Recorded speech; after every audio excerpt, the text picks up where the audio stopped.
Hi students, today we are going to discuss about classification of elements and periodic table. Till now we discovered more than 115 elements. So it became difficult to remember the properties of each and every element. So it is compulsory, it is necessary to divide them into groups depending upon their physical and chemical properties. So many scientists divided them into groups. So we will see one by one.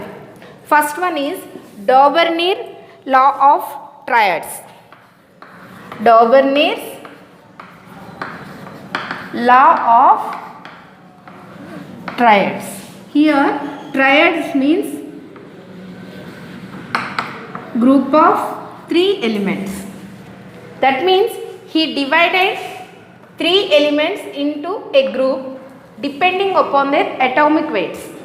He proposed that the average atomic weights of first and last element is nearly equal to the middle element. Suppose take example lithium, sodium and potassium. Lithium atomic weight is 7. Sodium atomic weight 23. Potassium atomic weight 39. According to Daubernier, the average of first and last elements atomic weights 7 plus 39 by 2, that is 46 by 2 equals to 23. That is the atomic weight of sodium. So he divided some elements like triads. But the major limitation in this classification is he could not arrange all the elements. He could not arrange all the elements in the form of triads. Okay, and this is the major drawback.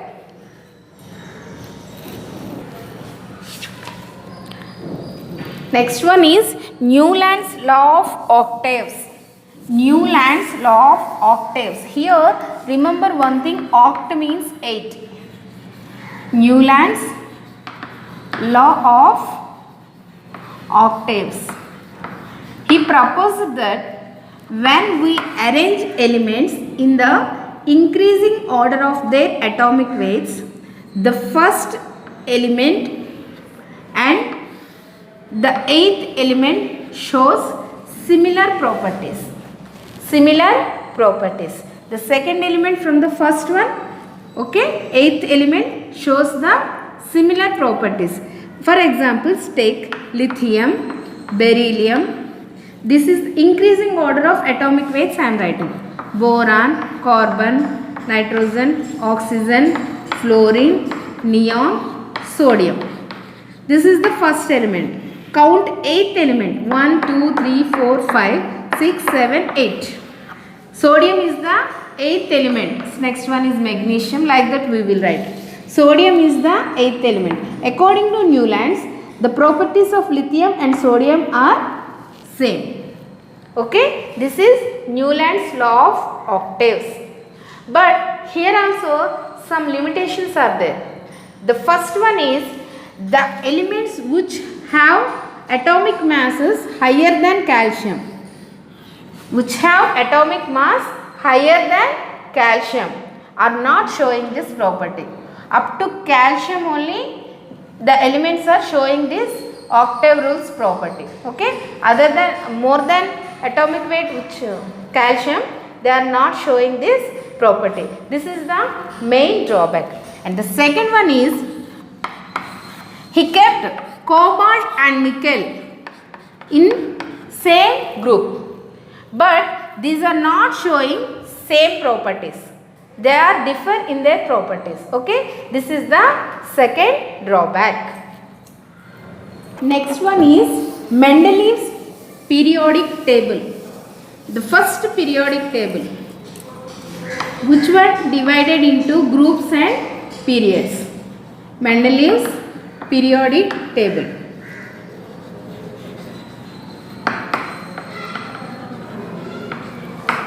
According to Mendeleev, the physical and chemical properties of elements are the functions of their atomic weights.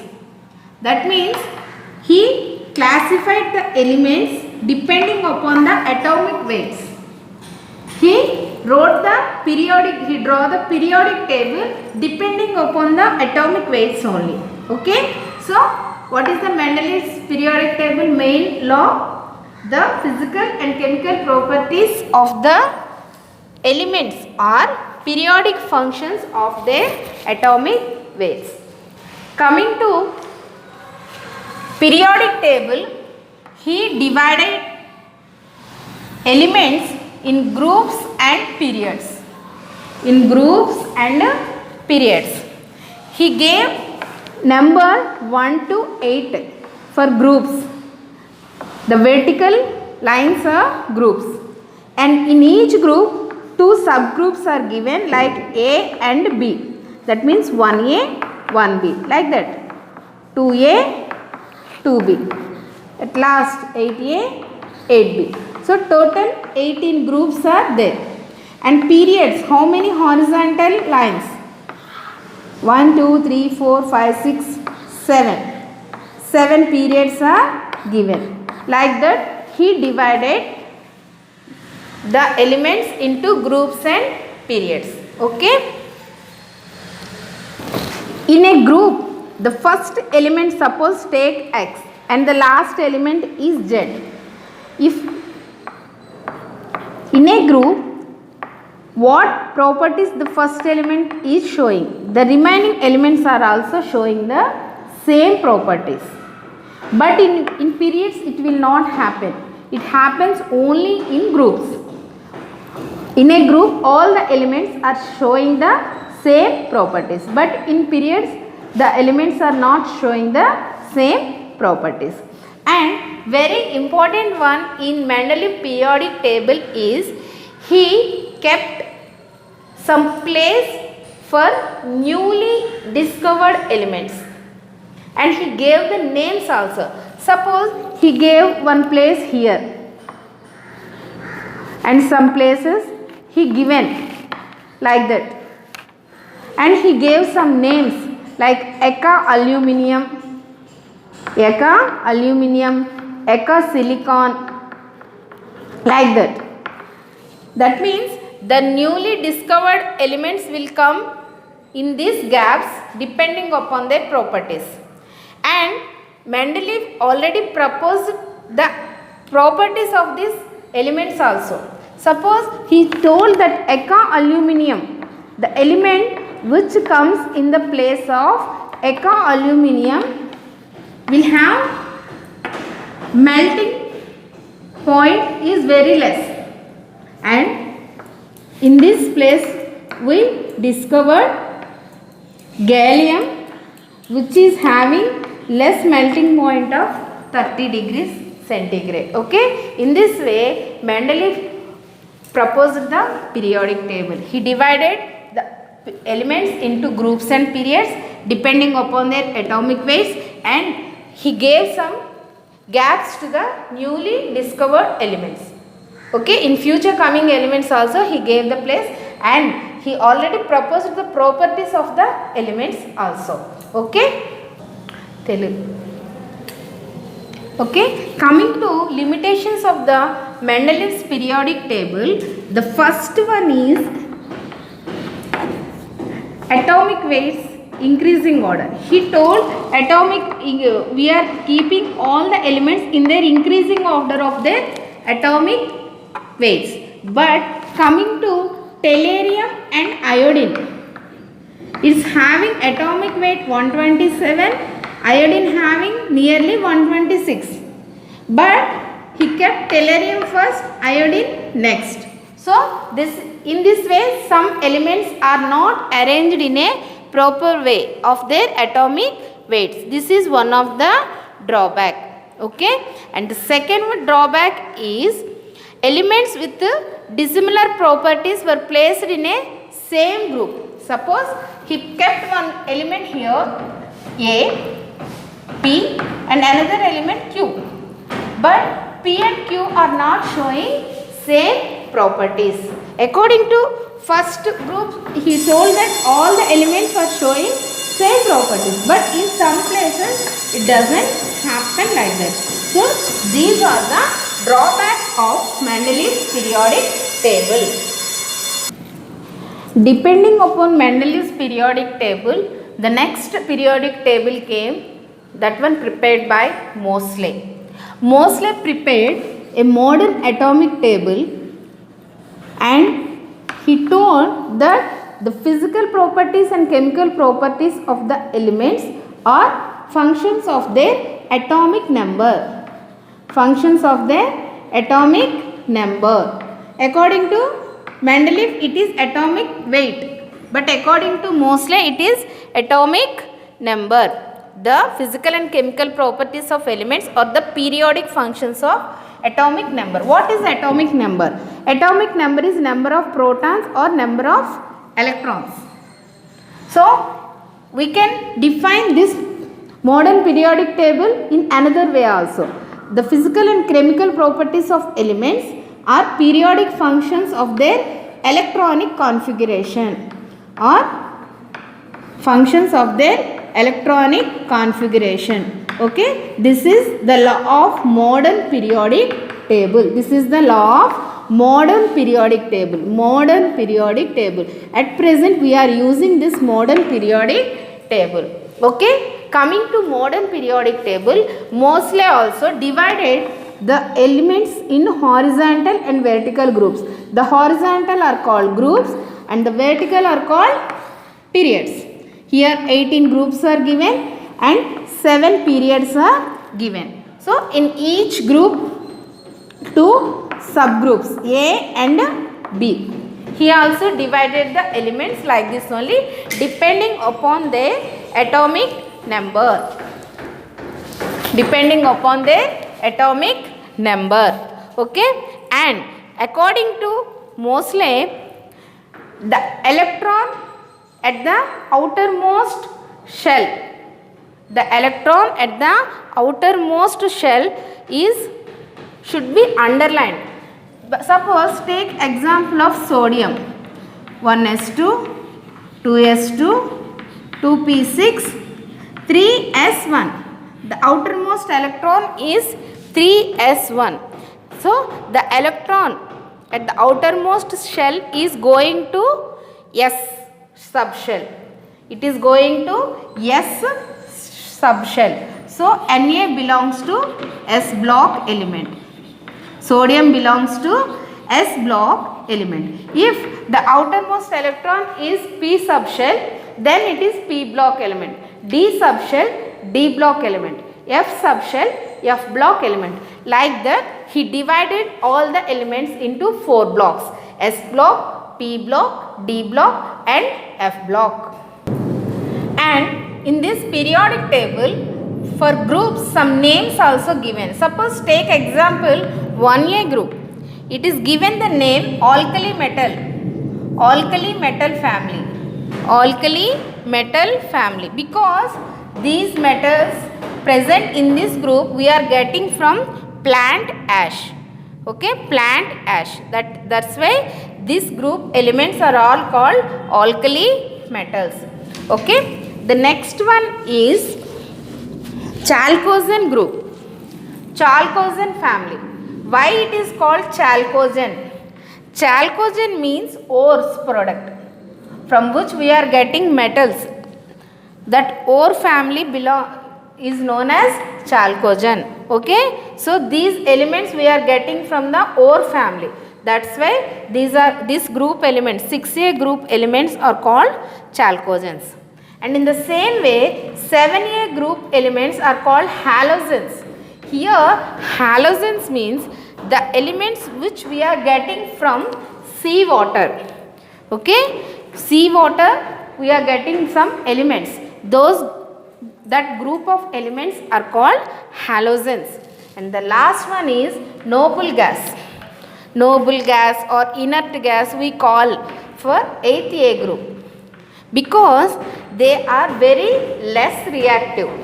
They are very less reactive, and the outer shell of these gases is following octet rule. That means there is no valency electron in this group. All subshells are completely filled. All the subshells are completely filled. Like this, we are giving names for groups. Suppose nitrogen group are called nitrogen family, and carbon group elements are all called as carbon family, and oxygen group elements are called oxygen family. Like this, they are giving names to the groups. Okay, suppose we take alkali metal, 1A group, all are alkali metals, so they all show the same types of properties. Suppose halogens we are taking 7A group, all the elements in that group will show the same properties. Depending upon the electron configuration of the elements, they are divided into metals, non-metals also, metals and non-metals also, and some are metalloids. Metalloids means that shows properties of metals and non-metals both, they are called metalloids. So when we are writing electron configuration of an element, if we see number of valence electrons is 3 or less than 3. Number of valence electron of an element is 3 or less than 3. That is called metal. If the number of electrons is more than 5 or more than 5, that is called non-metal. Here some exemptions are there for D block and F block elements, but remember this one. Okay, and some are semi-metals, that are metalloids. That means they will show the properties of both metals and non-metals also, like boron, silicon, germanium. Okay, like that. Okay, we are going to learn about periodic properties.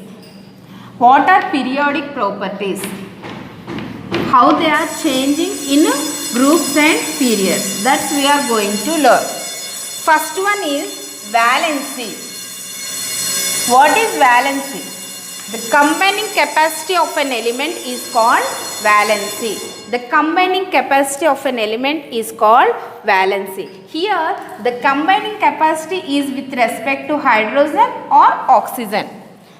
Suppose valence of an element with respect to hydrogen means, suppose when a atom is combining with hydrogen, how many hydrogens it is combining, that is called its valency. Suppose it is combining with 2 hydrogens, so the combining capacity of X is 2. This is with respect to hydrogen. When coming to with respect to oxygen, valence of element with respect to oxygen is twice the number of oxygen atoms. Twice the number of oxygen. Suppose here YO is the compound. Here Y is combining with how many oxygens? Only 1 oxygen, but twice the number. That means the combining capacity of Y is 1 into 2. Here 2. That means here coming to with respect to hydrogen means how many hydrogens it is combining. That number is called valency. But coming to oxygen, twice the number of oxygen atoms is called valency. Okay. Next one is atomic radius. Very important one, atomic radius. Here coming to atom is very small unit of the substance. We cannot find atomic radius for an atom, but we can take the average distance between the 2 nucleus of the 2 atoms, and we are taking that one as the atomic radius. Okay, the 2 atoms we are taking, and we are taking the average distance between the 2 nucleus. Okay, here atomic radius can be expressed in picometers, pk. 1 picometer equal to 10 power minus 12 meters. Okay, this is very important one. Atomic radius of an atom can be measured in picometers. Okay, 1 picometer equal to 10 power minus 12 meters. Coming to groups, in groups atomic radius will change. How it will change? Suppose here lithium is there. Here atomic number is 3. Sodium is there. Atomic number is 11. 3 means 1, 2. When the number of electrons will increase, when the number of electrons is increasing, number of shells will increase. Yes or no? Then atomic radius will automatically increase. That means in groups from top to bottom, atomic radius will increase. Coming to periods, there is change in distance between nucleus and outermost shell due to attractive property. Actually, the shell should be like this. Due to attractive property, it comes closer to the nucleus when atomic number increasing. So, due to this property, from left to right, atomic radius will decrease in periods. Okay, remember this one. In groups from top to bottom, atomic radius will increase. In periods from left to right, atomic radius will decrease. The next periodic property is ionization energy. Ionization energy. What is ionization energy? The energy required to remove one electron from the outermost orbit of an atom is called ionization energy. That means, suppose take an atom M. Here we need some energy to remove one electron from this one.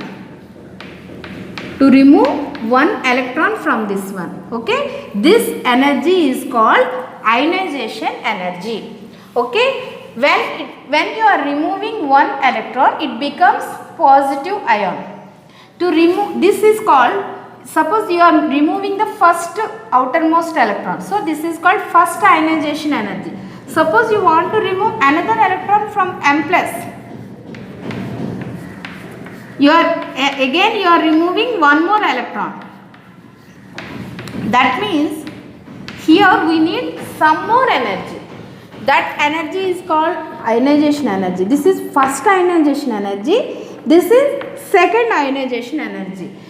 By observing these two, we conclude that first ionization energy is less than second ionization energy. That means to remove electron from the atom is less when comparing energy required to remove electron from the ion, unipositive ion. Okay, so this is first ionization energy, and the removed second electron, the energy required to remove second electron is called second ionization energy. Here ionization energy of an atom depends on some properties. First one is nuclear charge. First one is nuclear charge. How nuclear charge affects ionization energy? That means, suppose nuclear charge is more, then we need more ionization energy, because here take one atom, here nuclear charge is more in this atom, then it will attract electron towards the nucleus. So we need more energy to remove this electron. So more the nuclear charge, we need more ionization energy. Okay. Next one is screening effect. What is screening effect? Suppose we know so many shells are present around the nucleus. They act as screens. That's why it is called screening effect. Suppose one nucleus is there. Here so many subshells are there. These acts as screens.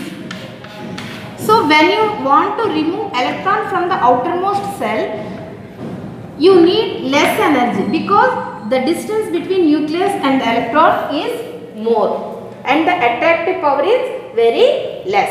Attraction between nucleus and electron is very less. That's why you need less energy to remove the electron. Okay, so it is easy to remove electron from the outermost cell. So more the screening effect, less is the ionization energy. Okay, this is screening effect. The next one is penetration power. Penetration power means orbitals belong to same shells have different penetration power towards the nucleus. Suppose 4f has less penetration power comparing to 4p. Okay, suppose 4p is there, 4f is there. Which has more penetration power? 4p has more penetration power. So it is easy to remove electron from the F shell very easily. So more the penetration power, less the ionization energy. These are the some factors on which ionization energy depends on. Okay. Next periodic property is electron affinity. Electron affinity. Coming to this one, when you are adding an electron to atom, it changes into ion, and at the same time it will release some energy. It will release some energy. This energy is called electron affinity. So when you are adding first electron, the energy released is called first electron affinity. Suppose you are adding second electron. Suppose you are adding second electron. That electron affinity is called second electron affinity. Okay, this is electron affinity. Coming to groups, from top to bottom, the electron affinity will decrease. From top to bottom, the electron affinity will decrease. And coming to periods, from left to right, electron affinity will increase. Okay, this is the main thing. You have to remember this one. How the electron affinity will vary in groups and periods. In groups from top to bottom, the electron affinity will decrease. Whereas in periods from left to right, the electron affinity will increase. The next periodic property is electronegativity. Electronegativity depends on ionization energy and electron affinity. Coming to definition of electronegativity, it is the tendency of an atom to attract electrons towards it in a bond, or when it is bonding with another atom. Suppose X is bonding with Y. So we are getting XY. Here suppose X is showing more tendency to attract electrons, then we will say X has more electronegativity. And coming to in formula, electronegativity is defined as average of ionization energy and electron affinity. Electron affinity. Okay. So electronegativity of an atom is defined as a average of ionization energy and electron affinity. Okay. Coming to groups, electronegativity from top to bottom will decrease, whereas in periods from left to right, electronegativity will increase. And coming to electronegativity of elements, the most electronegative element is fluorine. Most electronegative element is fluorine. Less electronegative element is cesium. Less electronegativity element is cesium. This is very important for bits. They will ask, what is the most electronegative element? Fluorine. What is the less electronegative element? Cesium. Okay. These are the periodic properties. Okay. Valency, atomic radius, ionization energy, electron affinity, electronegativity. These are the important periodic properties. Okay. We have to remember how they will change in groups and periods. In groups from top to bottom, ionization energy decreases, electron affinity decreases. In periods from left to right, it will increase. So we have to remember this in these periodic properties, how they are varying in groups and periods. Okay, thank you students, all the best for your exams.